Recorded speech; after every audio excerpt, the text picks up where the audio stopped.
fazer a pergunta, professor? Eu quero fazer. Vamos lá. Em Daniel capítulo 9, o anjo Gabriel, ele revela para Daniel que em 70 semanas, na verdade 69, chegaria o Messias. E ele dá um prazo para a chegada do Mashiach. Ele diz o seguinte, desde a saída da ordem para edificar Jerusalém até o Messias, o Nagid, né, ali no hebraico, o príncipe, 7 semanas mais 62. Vou fazer uma piada. Quem dera que os judeus soubessem a Bíblia hebraica, quantos evangélicos sabem? Não sabem, não. Não sabem. Talvez a massa... Você sabe que não. Não, é uma coisa boa. Agora vem você pra cá, Dudu. Agora vem você pra cá. Vem você pra cá. Não é, que não tem uma briga. É isso que eu tô querendo mostrar desde o começo. Não, isso é verdade. É verdade ou não? Vocês sabem melhor. Sim. Agora vamos lá. Os versículos. O texto diz o seguinte, Daniel capítulo 9, versículo 25, ele fala o seguinte, isso é uma revelação do anjo Gabriel para Daniel, falando sobre a chegada do Mashiach, do Messias, né? Vou falar em português aqui, Messias. Isso. E ele diz o seguinte, sabe e entende, desde a saída da ordem para restaurar e edificar Jerusalém até o ungido, que também é o Nagid, né? Também é o príncipe, 7 semanas mais 62 semanas. Quer dizer, ele dá uma data, ele dá um prazo para a chegada do Mashiach. Esse prazo se cumpre perfeitamente na chegada de Jesus. Perfeitamente. Vocês podem discordar à vontade, mas eu posso dar aqui números, porque na história a ordem da saída para restaurar e edificar Jerusalém foi em 445 antes de Cristo. Na verdade, em 14 de março de 445 a.C. E a entrada de Jesus, quando ele é aclamado como rei, Messias, ali na entrada triunfal, isso acontece no dia 6 de março do ano de 32. Entre os dois, dão exatamente as 69 semanas de anos. Se Jesus não é o Mashiach, quem é esse Mashiach profetizado aqui? Essa profecia não deu certo? O Rebbe, né? Fala você. Vamos lá. Aí vai ter que ter outro debate. Ainda tem um minuto, né? Tem um debate entre eles agora. Ele que vai decidir. Você que vai responder. Eu ainda tenho um minuto. Deixa eu só completar. Vou tirar que tá ficando calor. Eu só quero... Eu vou tirar também. Pode? Que é isso, Não pode tirar, não pode tirar aqui. Pode, mas... Esquentou aqui. Gente... Tá estreito pros rabinos. Vai, Tassos. Vai. Eu sou o que menos falei até agora. Você vai ser o próximo a falar. Quero só aproveitar para... Acho que eles estão tendo mais tempo. Dizer que para nós, algo que o Rabino Mirra falou, aproveitando esse último minuto, só para deixar claro nosso posicionamento, para nós, Deus é espírito. Só deixar isso claro. Deus é espírito. E outra coisa que você falou, que com todo respeito eu acho que não procede, é que o ilimitado não pode se tornar limitado. O que não pode é o contrário, Mirra. O limitado é que não pode se tornar ilimitado, o contrário pode. Então as escrituras dizem que esse Deus ilimitado, por amor a nós, se despiu de sua divindade para morrer em nosso lugar. Só para deixar bastante clara essa posição, para responder aquela primeira pergunta e agora voltar à questão que o pastor César trouxe. Bora lá. Vamos lá, antes de falar de Daniel 9, eu preciso voltar àquela a tua primeira resposta, que quando você vem e fala o seguinte, os judeus não são donos de Deus. Quando você fala isso, você entende da minha fala original como se fosse que eu falei que judeus são donos de Deus. Imagina, nós somos obrigados a espalhar para o mundo a unicidade de Deus e dizer que Deus é Deus de todo mundo, é Pai de todo mundo. Quando Deus escolhe a gente no Monte Sinai, é no sentido que eu preciso cumprir 613 preceitos e todo o resto da humanidade somente 7 preceitos, para sermos igualitários, igualmente filhos perante Deus. Jamais um judeu vai chegar para você e falar, sou dono de Deus. Então não procede essa fala, e eu nunca quis dizer isso. 2/3 dos 603 não podem ser cumpridos porque não existe mais o tempo. Muitos dos preceitos não podem ser cumpridos. Continua. Óbvio, mas somos igualmente filhos de Deus. Não, mas só para responder você tem que responder as perguntas dele. Sim, agora você responder assim. Agora, quando vocês acreditam num Deus homem, aí esse Deus não pode ser o mesmo que eu. E na verdade você não está seguindo o seu próprio Deus. Isso que ele quis dizer. Isso que eu quis dizer. Quer dizer o seguinte, você tem o mesmo Deus que eu, mas você segue outro. Você segue outro, você segue um homem de carne e osso. Acreditar que Deus é uma pessoa. Porque para nós, eu trouxe provas bíblicas que Deus não é homem. Não, Deus não se limita a homem.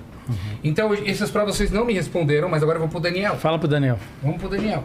Você me trouxe profecias de Daniel. Vamos entender Daniel. Primeiro, olha todo o começo do capítulo de Daniel, como Daniel falando dos pecados do povo de Israel, que o povo de Israel não cumpriu a palavra de Deus e tudo tal, referindo-se ao quê? A Torá. A Torá. Não a um outro testamento. Quando você lê a profecia de Gabriel para Daniel, você tem que se posicionar no tempo. Onde está Daniel? Daniel está entre o primeiro templo e o segundo templo. E você faz a conta da diáspora da Babilônia, 70 anos. Até a segunda construção do templo, são 490 anos. Exatamente o que está escrito lá. E hoje o Gabriel está dizendo para ele, sim, naquela época podia ter chegado o Mashiach, isso ainda é muito antes de... Podia não tem podia. Sim. O texto está dizendo assim, ó, sabe, entende, desde a saída da ordem para restaurar e edificar Jerusalém até a chegada do ungido. Não é que pode ser que vai chegar o ungido. A minha pergunta foi, cadê o ungido? Esse que é o negócio, quando você se chama Mashiach não necessariamente é o Salvador, esse que você está achando. O rei. Não é alguém que vai se tornar. Não é a salvação total necessariamente. Não, é um rei que vai estar ajudando a gente. Aliás, o rei Davi. Ele é chamado de Mashiach. A tradução de Messias é o ungido. Todo rei de Israel era ungido. O rei Davi chamava Saul o Mashiach o tempo todo. Koresh é chamado de Mashiach em Isaías. O profeta Isaías... Então quem é esse Mashiach? Me dá esse nome. É o rei. Vou te trazer aqui. Qual rei? Vou te trazer aqui. Tá escrito aqui. Pra mim ia ser mais fácil. Quem é o Ele quer o nome. Não, mas aí você precisa pedir pro Vilela trazer a gente só pra esse. Tá. O debate dentro do povo judeu, quem é o Mashiach? Quem é esse Mashiach aí de Daniel? Mas isso agora fala. Koresh. Eu tô te adiantando. Koresh é chamado de Mashiach em Isaías já. E ele foi morto? Essa é a tradução literal. Foi. Ele foi morto pelas pessoas? Foi. Morreu. Koresh morreu. Não. Todo mundo morre, Mirra. Ele foi morto como? Não sei como Koresh morreu. Quem que é Koresh? Koresh era... Como fala em português? Ciro. Então... Foi o cara que impulsionou a construção do templo. Então, para você, o Ciro é o Messias. Posso falar um pouco? Aí nesse texto. Ele é chamado de Mashiach. Deixa eu falar um pouco. O próprio Isaías chama ele. Quer que eu te traga o versículo que Isaías chama? Eu conheço o texto de Isaías, mas ele está desconectado. Mas ele está desconectado do tempo. Porque, por exemplo, o Ciro, que é chamado de... Aliás, ele é chamado de meu servo, né? Aliás, acho que é Eved, que aparece ali. Também chamado de Mashiach. Agora. Não é um homem. A gente tem 5 minutos. Ouve o que eu estou falando. A gente tem que ser inteligente. A gente tem 1 minuto e meio. Eu posso continuar um pouquinho? Claro, vontade. Não, só porque a gente tem... desculpa. Essa história do tempo, então eu queria... Em primeiro lugar, pelo que foi me passado, a gente ia ter 5 minutos cada um para falar antes. Acho que pulou essa fase. Antes da parte de perguntas e respostas, certo? Não, foi aquela apresentação de vocês. Isso, mas não tem... Não, por que eu tô querendo falar? Tá. Porque eu acho que é mais importante do que tudo. Pessoal, qual é o título desse debate mesmo? Não, a gente tem 1 minuto e meio agora. Mas eles estão falando enquanto a gente está, entendeu? Isso aqui não é respeito. A gente para. Não parou. Agora parou. Você me dá a questão de ordem, né? Pode falar. Questão de ordem. O título do debate aqui, do bate-papo... Escrituras. É Teologia Cristã versus e Escrituras Judaicas. Correto. Concorda comigo? Perfeito. O que nós estamos mostrando aqui... É isso mesmo. É que... Não é isso não. Harry Potter não tem nada a ver com isso. O que a gente está mostrando aqui... Você está ofendidinho, meu amigo, porque você não está entendendo a profundidade do que eu quis falar com o Harry Potter. É que eu tenho a humildade perante todos os sábios que vieram antes de mim. Agora está no nosso horário de falar. Igual que a gente não interrompeu, eu acho que vale deixar até os 5 minutos. Então, depois dos 5 minutos você pode falar. Depois você pode falar. Então, falta 1 minuto aqui. Depois você vai falar, não tem problema. Agora a nossa vez, eu não pude falar quando vocês queriam falar. Eu vim aqui...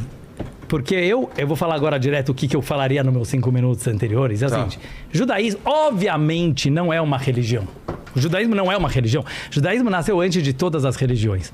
O judaísmo é um fato. Deus baixou no Monte Sinai, escolheu o povo judeu, entregou os 10 mandamentos e falou para o povo judeu iluminar a humanidade com a sabedoria da unicidade divina. É isso que a gente faz até agora.